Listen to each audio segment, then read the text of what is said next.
Welcome to Insider Insights, bringing advisors behind the scenes at the Community Foundation for Greater Atlanta. This series provides tax, financial, and legal advisors insights and useful information to use in your conversations with clients related to philanthropic planning and giving back to the community. Now, nothing here is intended as legal or tax advice, but we hope you'll find some useful information to be the expert for your client and then know when it's time to bring our experts into the conversation.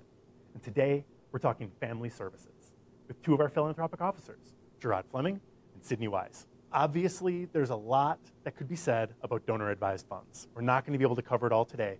We want to focus on the services that we provide the families who have funds here at the Community Foundation. But first, Sydney, tell us a little bit about why the clients of our advisors should consider establishing their donor-advised fund here at the Community Foundation. Partnering with the Community Foundation can really transform your philanthropy and the way that you execute on that strategy.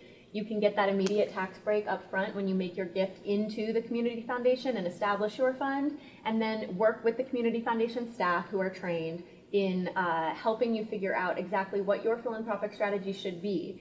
Everybody's family is different, and the way that everybody wants to give is different.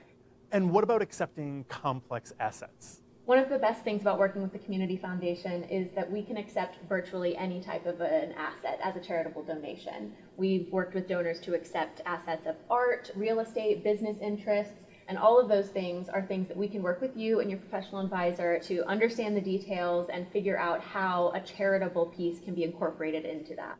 So Gerard, Sydney mentioned that there's family support services that come with starting your donor-advised fund here. What do those services look like? Great question. So essentially what that service looks like is that we either meet with family foundations or just groups of family members that want to do philanthropic work together, and we essentially help them figure out what they want their philanthropic journey to look like. So during that first initial meeting, myself or another professional from the philanthropy team would come and essentially help that family figure out exactly where they want to put their dollars for impact. Because narrowing the scope of the universe of potential nonprofits that's out there probably helps actually make this an easier and more approachable process for the family. So obviously, grant making is what this is all about, supporting nonprofits with those grants. Talk to us a little bit about what that process looks like from the donor's perspective. Right, so there's two ways that they can go through doing that. One, my favorite one personally, is that you just pick up the phone and give us a call.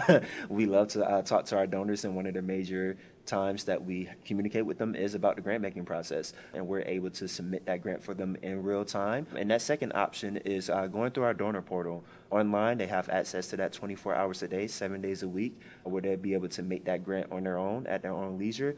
And they also have the flexibility to check their fund balances, to download quarterly statements, and just review their overall fund activity in general. So obviously none of us will be around forever. What can folks do with this fund when they're no longer around to be the advisor? Yes, absolutely. The Community Foundation offers a variety of very flexible legacy planning options for you and your family. And everybody's different, and how you want that fund and your legacy to be carried out after your lifetime is going to be very customized. The most common thing that donors do for their donor-advised fund is to assign what we call successor advisors. So often these are children or a next generation, but they can be whoever you want them to be. So then they're the ones who get to put in those grant requests. Exactly. They'll be the ones recommending the grant, deciding how much is given away each year. And if you don't have someone that you want to put in that role, are there other options for putting that money to good use? Yes, definitely. The Community Foundation would love to work with any donor to figure out what might be the right succession plan for them. If there are no successor advisors that you want to name, you can create what we call a designated fund or a field of interest fund, which is just a different type of fund where basically the nonprofit or the field of interest, the interest area, is decided upon upfront, and then the Community Foundation over time oversees grant disbursements to that nonprofit or within that field of interest.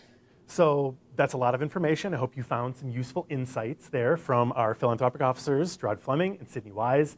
I suspect you might have more questions. Reach out to us here at the Community Foundation. We're happy to talk with you and your clients about turning their charitable intent into great works here in